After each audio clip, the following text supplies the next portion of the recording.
glorifica o teu Senhor. Amor de Deus, diz a palavra do Senhor na continuação do nosso texto, no nosso livro que nós temos exposto até agora, livro de 1 Pedro. Convido os irmãos a abrirem a Bíblia.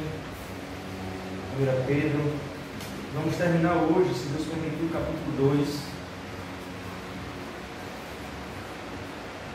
de 1 Pedro. Nós vamos falar hoje no capítulo 2, versículo 18 ao versículo 25, que é o final do capítulo.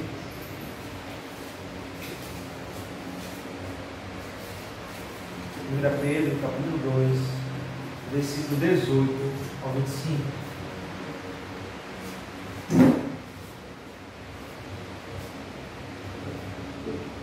Diz assim a palavra do Senhor: servos, sede submissos com todo o temor ao vosso Senhor, não somente se for bom e cordato, mas também ao perverso, porque isto é grato, que alguém suporte tristeza, sofrendo injustamente, por motivo da sua consciência para com Deus. Pois que glória há, se pecando e sendo esbofeteado por isso, suportais com paciência.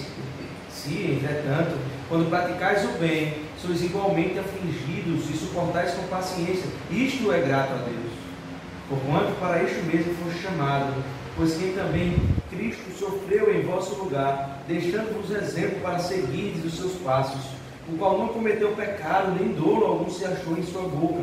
Pois ele, quando ultrajado, não revidava com ultraje, quando maltratado, não fazia ameaças, mas entregava-se àquele que julga retamente, carregando dele mesmo em seu corpo sobre o madeiro os nossos pecados, para que nós, mortos para o pecado, vivamos para a justiça. Por suas chagas fostes sarados, porque estáveis desgarrados como ovelhas. Agora, porém, vos convertestes ao pastor e bispo da vossa alma. Amém. Vamos orar, irmãos. Senhor nosso Deus, Deus de toda graça, Deus, o nosso pedido, a nossa oração, neste momento, Deus, queremos ouvir a Tua voz, Senhor, Tua única voz, Senhor. Deus, fala ao nosso coração, fala a Tua igreja, edifica a Tua igreja, nos ensina aquilo que o Senhor quer tratar conosco na continuação dessa exposição. Edifica, Senhor, o nosso coração, a nossa mente, o Teu povo, em nome de Jesus Cristo. Amém. Amém.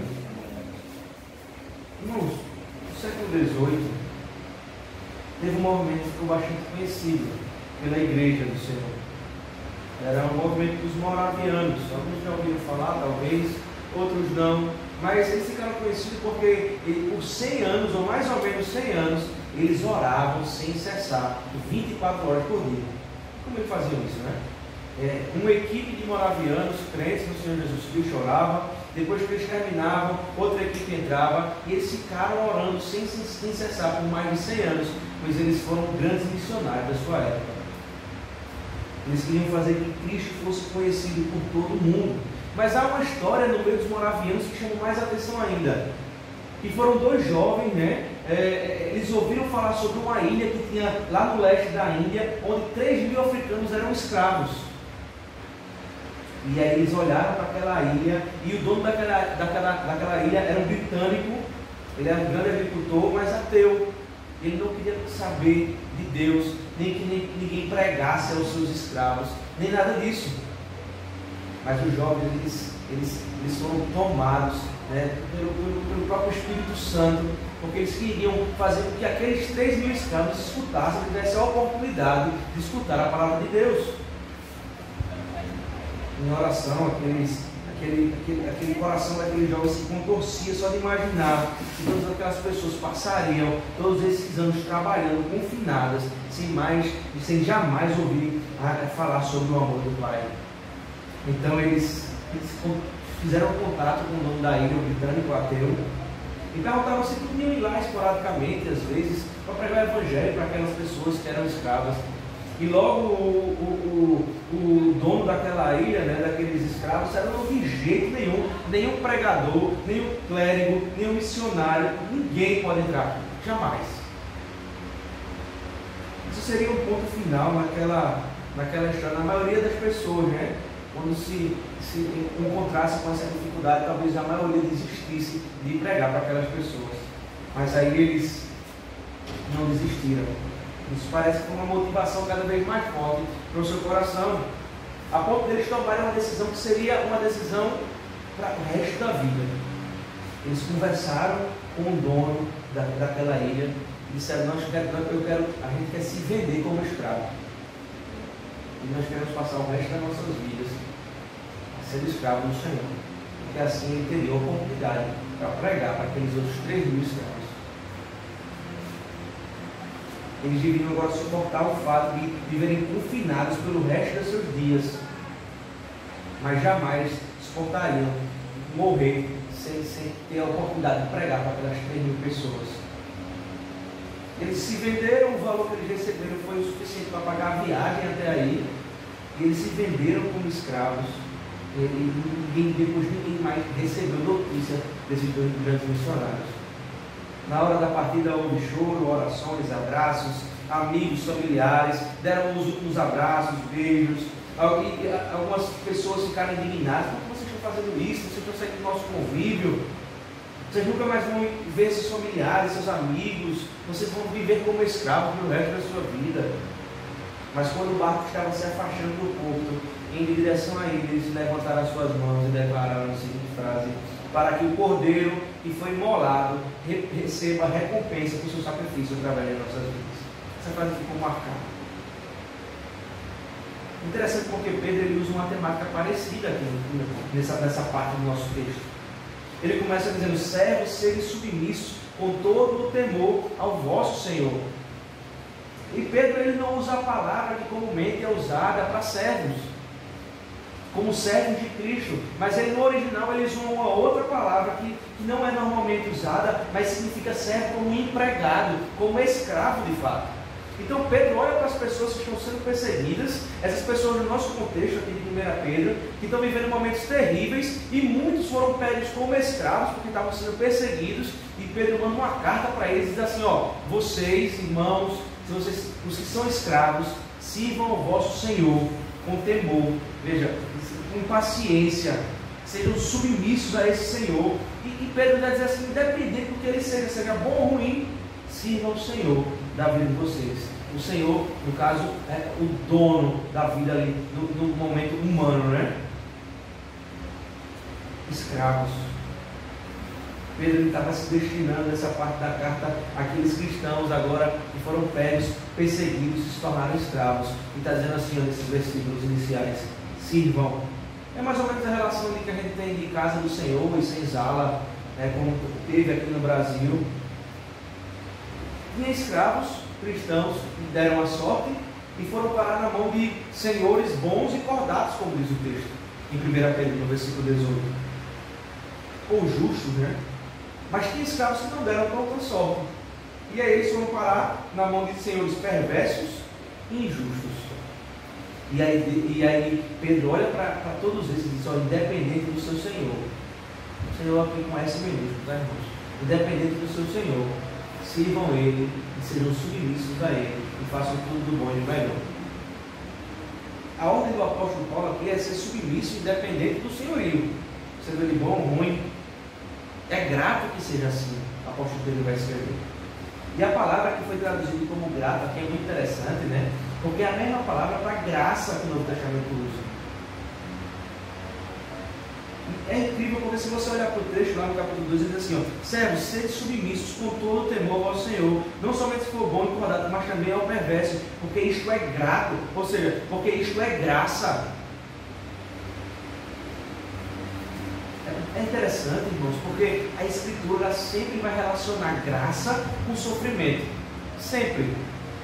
Sempre vai ter algo, vai ser intimamente ligado o termo graça com o termo sofrimento, ou com o contexto, ou as circunstâncias de sofrimento.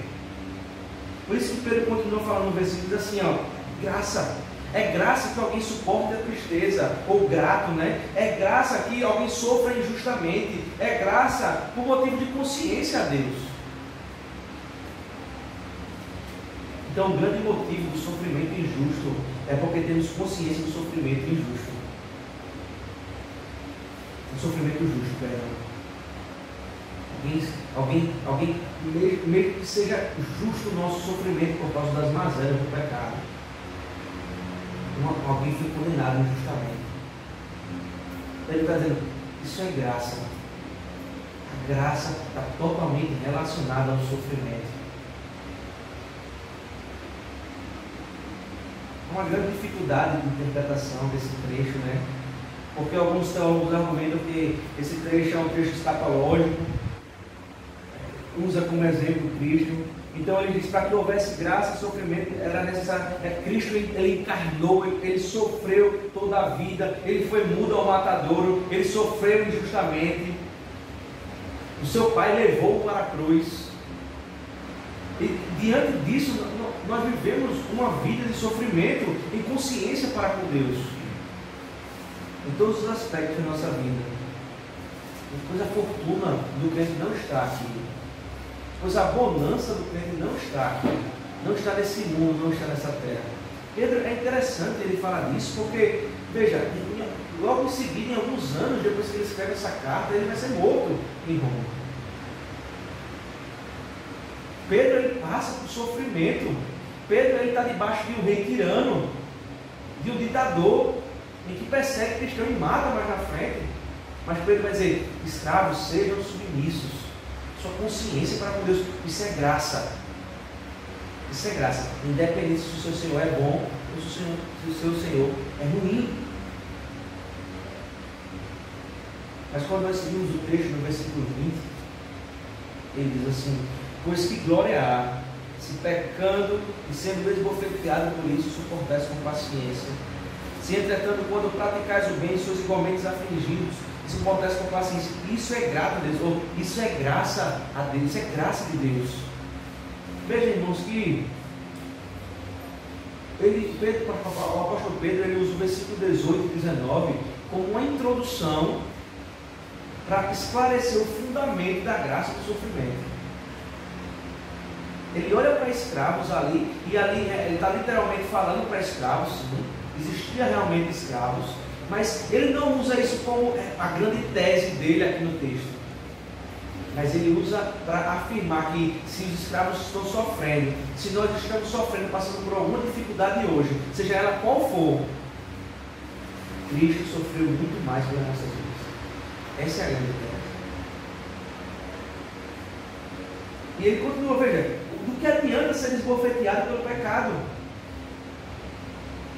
O versículo 20, o argumento de Pedro é o seguinte, ó, em que glória há, se pecando e sendo esbofeteado por isso, por suportar com paciência? Veja, que glória há se você pecou e está sofrendo as consequências do pecado? Isso não é glória nenhuma. Você deve suportar, porque foi você que pecou, isso é consequência do seu pecado. Agora, ele continua, se entretanto, quando praticais o bem, vocês são igualmente afligidos pelas dores, né? Afligidos e suportais por tudo isso que está passando, isso é graça. Irmãos, quando nós fazemos qualquer atitude que nós tomamos, a consequência sobre ela, seja boa ou seja ruim, e nós pagamos pelas nossas atitudes aqui. Se eu decido fazer uma coisa, se eu não decido fazer uma coisa, eu pago por toda essa atitude que eu estou cometendo. Mas se eu cometo algo ruim, consequentemente vou receber disso algo ruim também. E eu suporto isso, mas não há graça nenhuma nisso. Mas quando eu pratico bem e recebo mal, isso é graça de Deus. Você está sendo mais parecido com o Cristo Jesus. Ele está dizendo, ó, não se entristeça no meio da tribulação, porque você está sendo formado cada vez mais à imagem de Cristo Jesus. Cada vez mais se parecendo com Cristo Jesus, porque é devolvendo bem, é recebendo o mal e devolvendo com o bem, você se parece com Jesus Cristo. É incrível, irmãos, porque não tem como falar de sofrimento e de graça, né, quando nós estamos vivendo nessa época de sofrimento e graça. E mais ainda, quando a gente tem de perto, por exemplo, o pastor Israel, vivendo na sua família, sofrimento e graça. Eu tenho acompanhado um pouco mais de perto, pela proximidade, né? Rapaz, eu não consigo imaginar, né? Eu não tenho filho, mas quem tem filho, a gente consegue provavelmente ter uma noção do que é você se sentir impotente.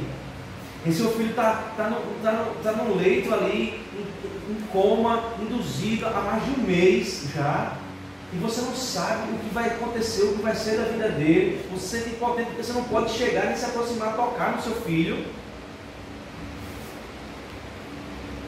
E aí o apóstolo Paulo ensina não só o pastor Misael, mas nas nossas vidas, a quando esse mal afligir as nossas vidas, a gente deve devolver com bem, em qualquer circunstância. Escravo, se o Senhor é ruim, faça o bem.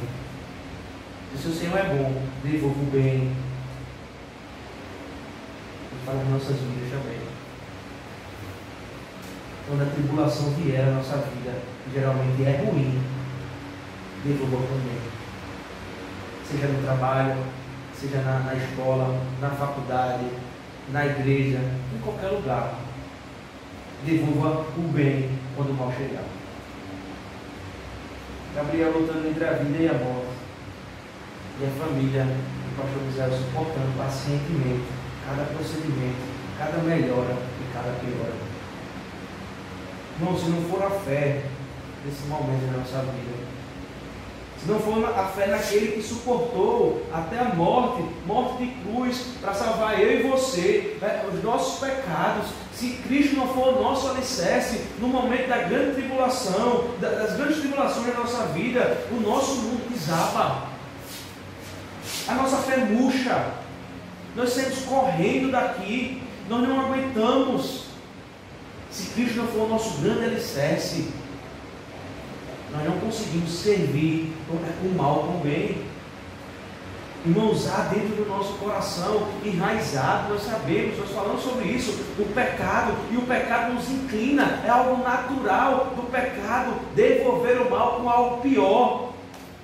Nós queremos nos sobressair, quando o mal vem à nossa vida, nós queremos nos sobressair, ser pior do que aquilo que aconteceu na nossa vida. Mas Cristo ele faz exatamente o contrário. Pedro nos ensina a fazer exatamente o contrário. Quando o mal chegar à sua vida, quando você ser afligido pelo mal, olhe para Cristo e faça o bem. O texto aqui, irmãos, ele não tem um enfoque. O foco do texto aqui não é o sofrimento do escravo, mas o sofrimento do povo de Deus, olhando para Cristo, demonstrando a graça de Deus por causa da obra de Cristo. E note que esse sofrimento especificamente aqui, irmãos, não é por causa do pecado. Veja, quando nós cometemos pecado, é o que o texto vai dizer. Você vai suportar, mas você mereceu. Mas a graça não está nisso. Não é o sofrimento por causa do pecado, de jeito nenhum. Não é porque você vive em um mundo caído. Esse sofrimento tem como causa legítima nos fazer o bem.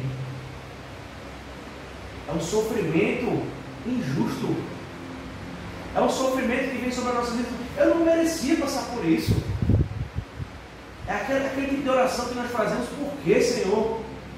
Veja, eu estou andando nos teus caminhos, estou fazendo tudo o que deveria fazer. Por que eu estou passando por isso? E o Senhor nos responde aqui através de Pedro, dizendo: devolva também. Se pareça com o Salvador da sua alma, Cristo Jesus. São inúmeras provações que passamos diariamente. É bem verdade. Umas mais fáceis de passar, outras mais difíceis. Às vezes, irmãos, é os nossos filhos que dão trabalho, que não querem estar no caminho da igreja. Às vezes é o cônjuge, às vezes é algum vício. São inúmeros provocados por causa do pecado. Mas há um que é provocado para devolvermos, para que possamos devolver o bem. O sofrimento que se parece com Cristo é o sofrimento quando se faz o bem. Cristo ele tinha todo o argumento, toda a sua vida para não morrer por pecar pelos pecadores. Ele tinha todas as suas obras de forma perfeita. Ele não precisava, ele não merecia. Ele foi para o Calvário de forma injusta. Ele foi humilhado de forma injusta. Ele foi acusado de uma coisa que ele não era.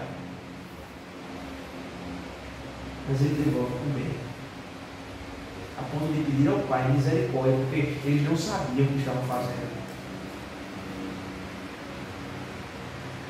Pedro nos chama, Pedro nos invoca aqui a fazer exatamente como Cristo fez. Muito mais fácil suportar a consequência do nosso pecado.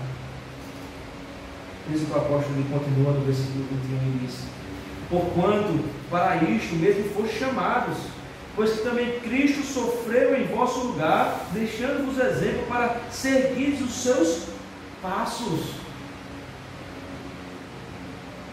Warren Wiersbe, comentando esse texto, ele diz assim: Jesus provou com a sua vida que uma pessoa pode estar dentro da vontade de Deus, ser extremamente amada por Deus e ainda assim sofrer injustamente. Ele continua dizendo assim: existe um tipo de teologia superficial, popular, que afirma que os cristãos que estiverem dentro da vontade de Deus não passarão por aflições. Os que promovem tais ideias certamente não meditaram sobre a cruz. Nós vemos por aí pessoas pregando isso, não é? Se você é crente em Cristo, você não passará por aflição, você não vai passar por momentos difíceis, você será próspero em toda a sua vida. Muitos pregam isso, irmãos, é bem verdade. Basta a gente passar nas esquinas. Mas a Bíblia, ela prega outra coisa. Vai dizer que no mundo tereis aflições, mas nós temos um que garante o céu para as nossas vidas. Veja, a recompensa, irmãos, não está nas paredes, a recompensa não está nas coisas, a recompensa não está no nosso carro do ano que nós queremos comprar, queremos trocar, não está na nossa casa nova, a recompensa não está na nossa família. É uma recompensa celestial, muito maior do que nós pensamos ou imaginamos. Nós não fazemos ideia. Nós não temos ideia hoje de manhã do que é o jardim. Imagina o que é o céu. A recompensa celestial é muito maior do que tudo isso. Veja, a prioridade das nossas vidas, irmãos, não deve ser essas coisas materiais, superficiais e humanas, mas aquilo que é celestial. Aquilo que é feito de forma perfeita, sem pecado, sem mácula, sem doenças terríveis e sem vício. A humildade e a submissão de Cristo não foi uma demonstração de fraqueza, porque foi exatamente o contrário do que os judeus estavam esperando. Esperavam um Cristo no cavalo branco, alto, com as vestes resplandecentes. E o Cristo, ele veio num jumento, com vestes dos plebeus, pobreza. Mas isso não é demonstração de fraqueza, mas sim de poder. É exatamente isso que Cristo está nos ensinando. Não são essas coisas que devem encher os olhos de vocês. Sejam submissos a Deus como Cristo foi. Tratem o mal com o bem, como Cristo fez. Jesus, ele poderia ter convocado um exército do céu para salvá-lo da cruz. As suas palavras lá em Pilatos, lá quando ele fala em Pilatos, João capítulo 18, ele diz assim: o meu rei. Pilatos vai dizer, vai atrelar e dizer quem é Jesus, vai começar a perguntar sobre Jesus, e ele vai dizer: veja, o meu reino não é deste mundo. Eu não quero impressionar vocês com as coisas desse mundo. Isso são corruptas. Comprova que Cristo ele permanecia inteiramente no controle de toda a situação. A intenção de Cristo não era nos dar coisas terrenas. Era Pilatos que estava sendo julgado, era o povo que estava sendo julgado, não Jesus. O Filho, ele se entrega ao Pai, e esse sim julga sempre com justiça. E o texto vai dizer que Cristo foi o exemplo para ser seguido. É bem verdade que pecadores, eles precisam de um Salvador e não de um exemplo. mas depois de salvos, desejamos seguir de perto os passos de Cristo e imitar sempre o seu exemplo. Quer imitar, quer ser parecido com Cristo, devolva o mal com o bem. Quer ser parecido com Cristo, pense no próximo. Quer ser parecido com Cristo, filtre as suas palavras antes de falar. Quer ser parecido com Cristo, demonstre que você ama mais o próximo do que a si mesmo. É interessante porque os cristãos a qual a carta foi endereçada, ouviam isso como algo vivo em suas vidas. Eles estavam vivendo isso. Imagine ele ali, forasteiros e peregrinos, como o próprio apóstolo chama, sendo perseguidos por causa da sua fé, muitos levados a interrogatórios por professarem a fé em Cristo, sendo obrigados a negarem o que acreditavam, sendo espancados por causa da causa de Cristo, de Jesus.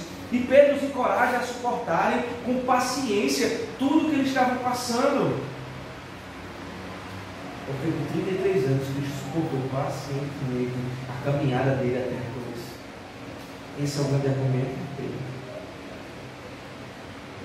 Irmãos, suportai-os com paciência. Porque quando você olha para a grande história do Salvador, ele suportou pacientemente a cada passo que ele se aproximava do Monte Caveira para se entregar à cruz. Mas ele continua no versículo 22, veja lá. No final do versículo 21, deixando-vos exemplo para seguir os seus passos, o qual não cometeu pecado, nem dolo algum se achou na sua boca. E Cristo, ele foi à cruz, porque somente cometeu bem. Esse é o motivo de ele ir à cruz, porque ele só cometeu bem, porque ele só cometeu justiça, pois ele não cometeu pecado nem dolo, mas somente o bem. Veja, cometer o bem traz perseguição, é fato. E é incrível porque Pedro aqui ele lembra, ele cita Isaías 53, versículo 9, diz assim: posto que nunca fez injustiça, nem dolo algum se achou em sua boca. Pedro interpreta a palavra justiça em Isaías como pecado. Injustiça, melhor dizendo. Cometer injustiça contra Deus é cometer pecado contra Ele. E Cristo jamais fez isso. Mas foi justo ao Senhor, sem má fé ou sem dolo, Cristo, ele foi réu e foi vítima. Cristo foi o leão, o cordeiro. Note que na continuação do versículo 23 ele diz assim: pois ele, quando ultrajado, não revidava com ultraje, quando maltratado, não fazia ameaças, mas entregava-se àquele que julga retamente. Veja que desde o início do ministério de Cristo, ele sempre foi chamado a fazer o mal. Satanás, a tentar a Deus, pelo povo, pelos judeus. Ele sempre foi provado, chamado a cair nas armadilhas dos homens para fazer o mal. O que é que nós fazemos? Nós livramos a moça e nós apedrejamos. Ele sempre foi feito ciladas para Jesus ele fazer o mal. Mas nunca e jamais Jesus ele pagou o mal. Mas Jesus trouxe libertação ao povo. Nada do que Jesus sofreu, irmãos, nada foi motivo para Jesus cair em pecado. Nada. Jesus ele faz o que nenhum revolucionário hoje em dia, ou nos tempos passados, consegue ou conseguiu fazer. A atitude de Jesus ela é supracultural, ela está acima de qualquer cultura, de qualquer religião. Em toda a cultura, por exemplo, é ensinado, na maioria delas, a devolver o mal, com mais mal ainda, mesmo que inconsciente. As culturas, o meio que a gente vive, a forma que a gente vive, de competição, nos ensina a devolver o mal com mais mal, ou no mínimo na mesma proporção. Mas Cristo vai contra isso. Ele está acima da nossa cultura. Ele está acima daquilo que pensamos ou imaginamos. Cristo ele não só diz, mas ele idealiza aquilo que é bom sempre. Por isso que Jesus é o único que verdadeiramente representa uma possibilidade de esperança. Todos são iguais. Todos defendem suas causas de forma igual. Mas Cristo não.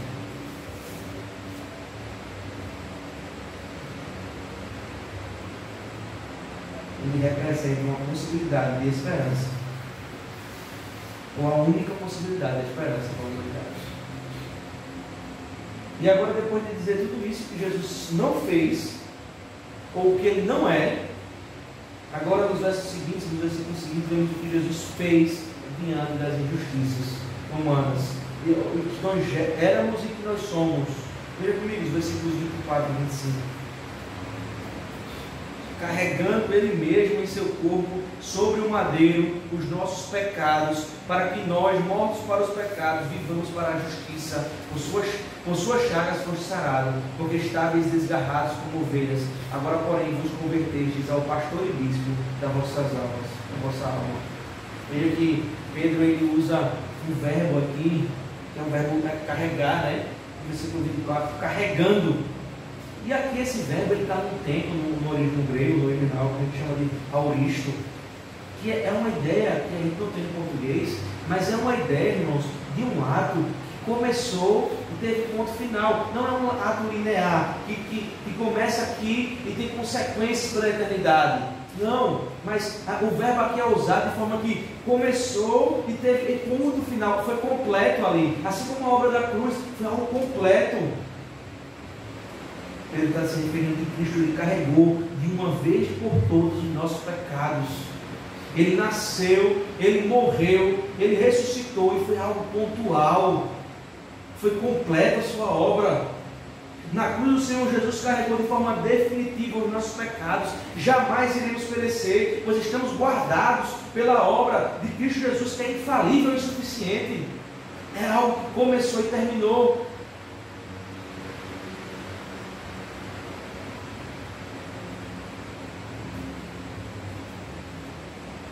Isso nos lembra, irmãos, que a obra de Cristo é suficiente para nossas vidas.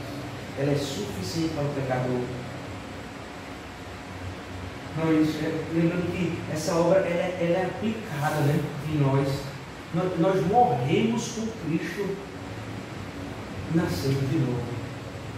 Nós somos nova criatura. Não para o pecado, mas para a glória de Deus. Veja como é interessante a obra de Cristo, porque nós podemos dizer assim, ou pensar, já que a obra de Cristo é perfeita e suficiente, é algo infalível, e que aconteceu e já teve fim, e começou e teve fim, e jamais perderemos a nossa salvação, então podemos agir como nós queremos, independente da nossa ação, seremos salvos. Importa que nos nasça de novo. Vocês morreram em Cristo Jesus. Vocês foram libertos do domínio do pecado. E agora já não é mais as antigas atitudes que tomam conta do seu coração e do meu. Você nasceu de novo para a glória de Deus. Por isso que Pedro ele continua e explica o porquê da morte de Cristo no versículo 24. Ele morreu pelos nossos pecados, para que nós, mortos para os pecados, vivamos para a justiça. Veja que é interessante porque Pedro faz um paralelo aqui, um paralelismo entre as palavras. Ele usa morte e pecado, e ele usa vida e justiça. Por causa do pecado, a morte, e por causa da justiça, a vida. O nosso pecado habilitou a morte de Cristo, e a sua justiça habilitou a nossa vida do povo de Deus. E Pedro termina o versículo 24 nos afirmando que foi por meio das chagas de Cristo que fomos sarados. Mais uma vez o apóstolo ele usa o profeta Isaías, capítulo 53, versículo 5, e a palavra chaga significa feridas de sangue.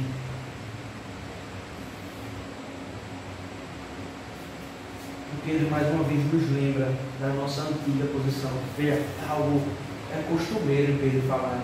Ele fala da obra de Cristo, ele fala da perfeição da obra de Cristo, ele fala da redenção, ele fala que nós somos salvos e não podemos perder a salvação, ele fala que por causa disso nós não mais pecamos ou vivemos em pecado, mas ele agora novamente relembra a nossa antiga posição. Ele diz assim no versículo 24: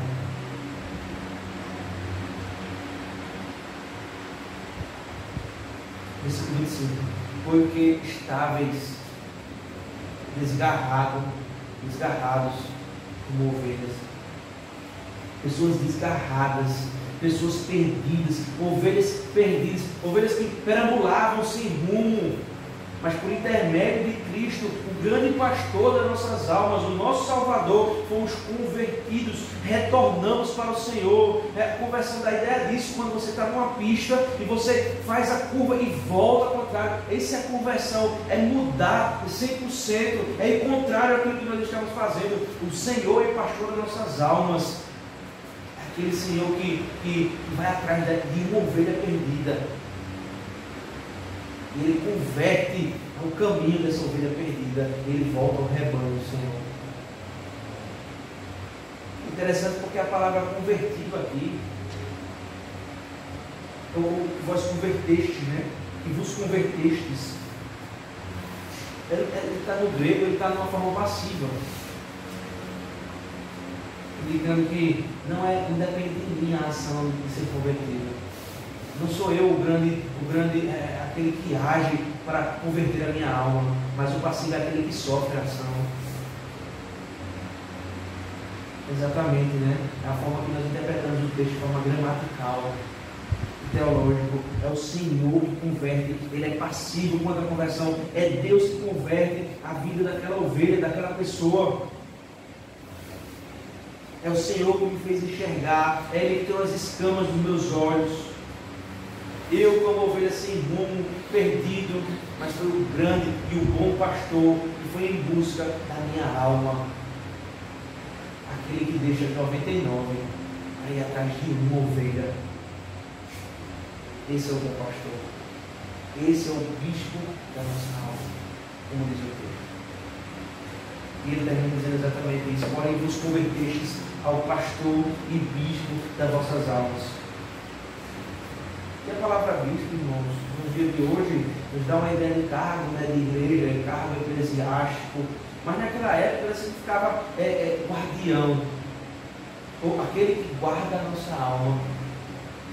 Então Pedro encerra dizendo nesse texto o seguinte: nós andávamos desgarrados do Senhor como ovelhas perdidas, mas Cristo nos converteu, Cristo nos trouxe de volta como um bom pastor que é. Ele cuida das suas ovelhas, Ele converte as suas ovelhas, Ele traz de volta ao rebanho as suas ovelhas, mas não só isso, Ele guarda as suas ovelhas, Ele cuida de nós, Ele supre a nossa necessidade e mais ainda, a necessidade das nossas almas. Cristo é aquele que é pastor e bispo das nossas almas.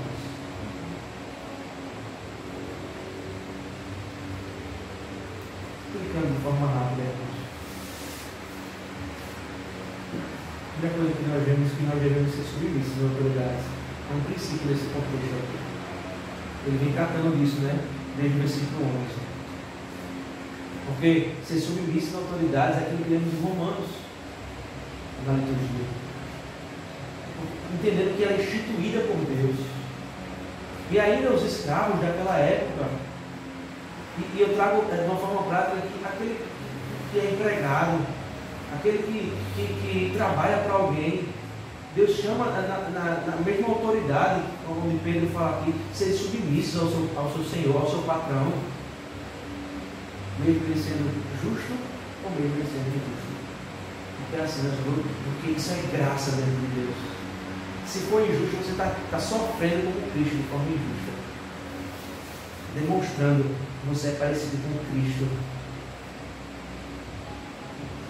Mas tudo essa introdução, todo esse enfoque é para mostrar que Cristo foi aquele que devolveu todo o mal com o bem. Foi aquele que, além de devolver o mal com o bem, intercedeu pelos malfeitores. Foi aquele que pediu ao Pai, mas eles não sabiam o que estavam fazendo. Irmãos, que nós possamos ser assim no nosso dia a dia, na nossa vida, para melhorar 100%. Porque não deixe que a intenção do nosso coração fale mais alto nos nossos ouvidos. Quando ela diz a todo dia, devolvam o mal com mais mal ainda, com coisa pior. Cristo, Pedro, os ensinamentos de Cristo, vai nos dizer que nós devemos devolver o mal com o bem. Devemos ser submissos aos nossos senhores, aos nossos patrões. Porque isso é graça de Deus. Em nome de Jesus. Que Deus nos abençoe. Vamos orar.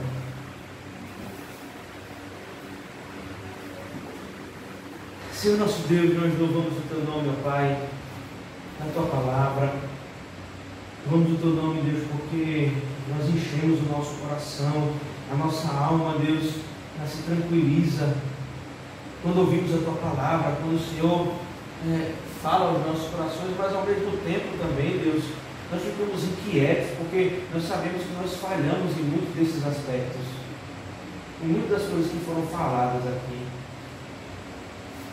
Deus tem misericórdia na nossa vida, aplica, Deus, essa palavra às nossas vidas diariamente, por mais difícil que seja, Deus, servir a um Senhor injusto de forma amável, por mais difícil que seja isso ao nosso coração, pela inclinação que nós temos ao pecado, o nosso pedido é que o Senhor nos ajude, Deus, a devolver o mal com o bem.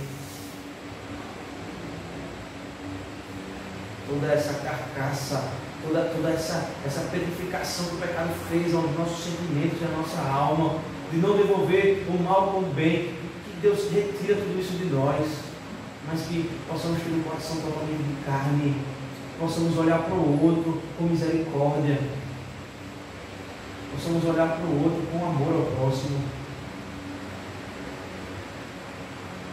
possamos ser mais parecidos com Cristo nas nossas vidas, no nosso falar, no nosso pensar e no nosso caminhar. É no nome dele que nós oramos. Amém. Amém. Amém.